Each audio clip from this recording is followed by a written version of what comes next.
Welcome to The Explainer. Imagine this with me for a second. The year is 1969. You got the undisputed king of rock and roll, Elvis Presley, delivering what practically everyone considers the absolute pinnacle of his vocal and emotional power. It's a track that just pulses with soul, marking this legendary monumental comeback. And what keeps it from hitting the very top of the UK charts that Christmas? A children's novelty track about two little wooden horses. I mean, it sounds totally bizarre, but it's absolutely true. Welcome to a fascinating slice of music history where a genuine, gritty masterpiece clashed head-on with the completely absurd reality of the pop charts. Okay, let's dive into this. On one side of this infamous 1969 UK chart rivalry, we have Elvis Presley with Suspicious Minds. It's a gritty, soulful, and deeply mature look at a toxic, jealous relationship. The stakes here literally couldn't have been higher. This was Elvis fighting tooth and nail to reclaim his crown after years basically wandering in the wilderness. On the exact opposite side, we have Rolf Harris's Two Little Boys, which is this profoundly innocent, child-aimed song that swooped right in and snatched the #1 spot. You know, it was a time when novelty songs could just effortlessly conquer the charts, fueled mostly by the buying power of kids and grandmas picking up Christmas presents. The contrast is just staggering. You have a serious, groundbreaking comeback from a legend, completely bested by pure, unadulterated novelty.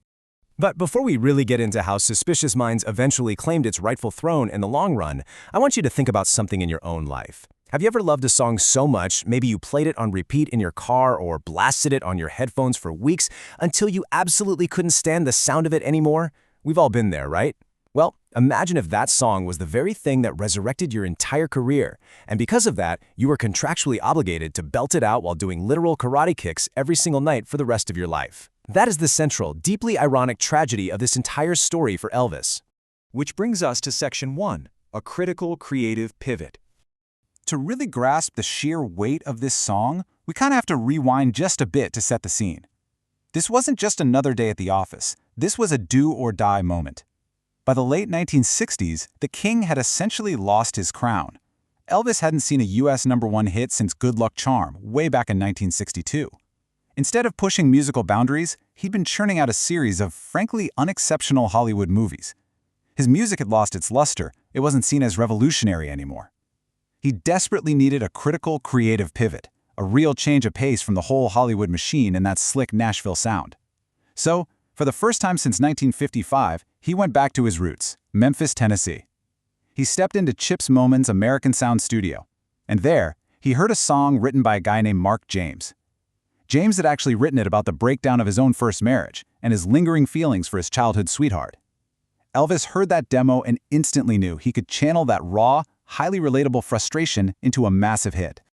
The vibe in that Memphis studio was just electric, and honestly more than a little unorthodox. To capture this masterpiece, they definitely weren't working a typical 9 to 5. Elvis actually began recording Suspicious Minds in the dead of night, starting at 4 a.m. on September 23, 1969.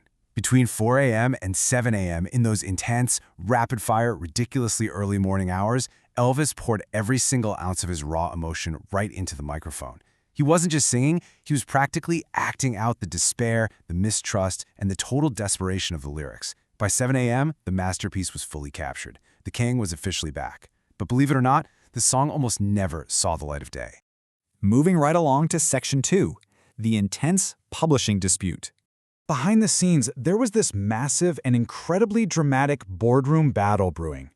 Elvis's infamous manager, Colonel Tom Parker, and his publishing company had this strict, ironclad rule. They demanded a huge cut of the royalties for any song Elvis recorded, no exceptions. They flat out threatened to kill the track entirely if the songwriter, Mark James, didn't hand over his publishing rights. Now, historically, most songwriters just caved, because honestly, a tiny fraction of an Elvis hit was worth way more than 100% of a song nobody ever heard.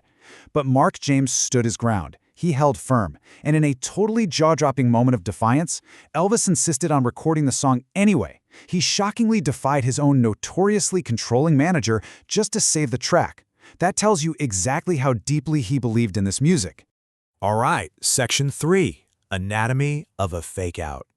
Now, what's really interesting about this is that the drama didn't actually end in the boardroom. It spilled right over into the engineering booth. The story behind that famous fake fade-out at the very end of the song is just fascinating. You know the exact part I'm talking about. The song slowly fades out like it's totally over, and then suddenly bumps right back up with Elvis repeating "Caught in a Trap" over and over again. While the original producer in Memphis, Chips Moman, did not put that there. He cut and mixed a brilliant, totally raw track.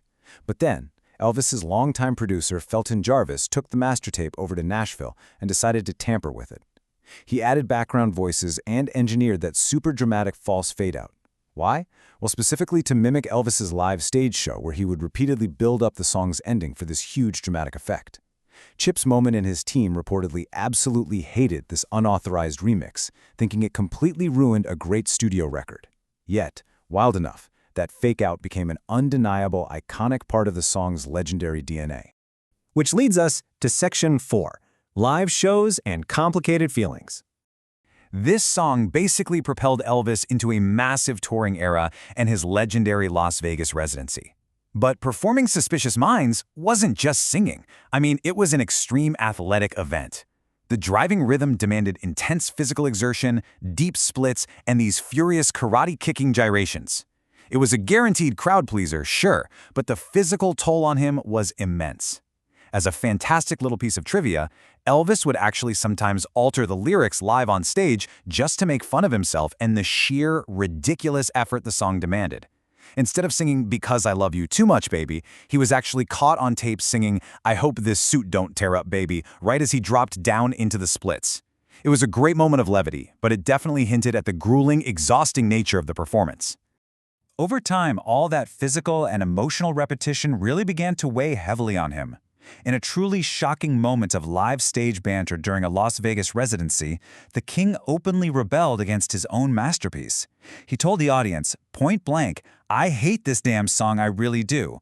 Imagine the stunned silence in that room. It really makes you wonder, right? Why on earth would the king rebel against his greatest comeback track? Just imagine the crushing weight of having to perform the exact same dramatic, high-energy, incredibly physically demanding song night after night, year after year, exactly the way the screaming crowd expected it. The very song that gave him his career back had basically become a gilded cage. He was just simply exhausted by it. But while the man himself may have grown tired of the song, the world absolutely never did. Let's get into Section 5, the Streaming Age Victory. Let's fast forward to the present day to track the song's ultimate, spectacular revenge against the 1969 pop charts.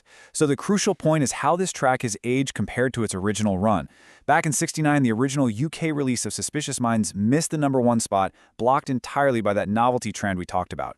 But in the modern digital era, the opponent isn't some silly novelty act anymore. It's Elvis's own massive, legendary catalog, and in this arena, Suspicious Minds absolutely dominates.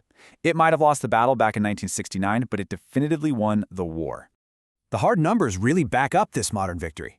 When you look at all-time physical UK sales, Suspicious Minds sits at a respectable but not mind-blowing number 11, with about 640,000 sales. Older hits like Jailhouse Rock and It's Now or Never comfortably outsold it on vinyl. But look at the streaming numbers. In the all-time UK streaming ranks, Suspicious Minds rockets all the way up to number 2, with over 11.5 million plays. It's second only to Can't Help Falling in Love. It has skyrocketed completely past those older, bigger physical hits. The streaming era has proven that this specific, gritty, incredibly mature sound connects with modern listeners on a truly massive scale. And this brilliantly illustrates its enduring power. Fast forward to the year 2025. To celebrate what would have been Elvis's 90th birthday, BBC Radio 2 held this massive poll. Over 100,000 listeners cast their votes. And the winner? Suspicious Minds. It was officially crowned the ultimate Elvis song by the public. Not bad for a track that couldn't beat a song about little wooden horses back in the day, right? Which leaves us with this final, kind of provocative thought to ponder. We started this explainer looking at a bizarre chart rivalry where pure novelty beat out a soulful masterpiece for the Christmas #1. But the data, the streaming numbers, and the public polls today tell a very, very different story. While a novelty song might win the week, doesn't a masterpiece always win the century? Suspicious Minds is a brilliant testament to raw emotion, creative risk, and an undeniable groove that simply outlasts any passing fad. Thanks for joining me on this explainer. Keep diving into the incredible history behind the hits, and I'll see you next time.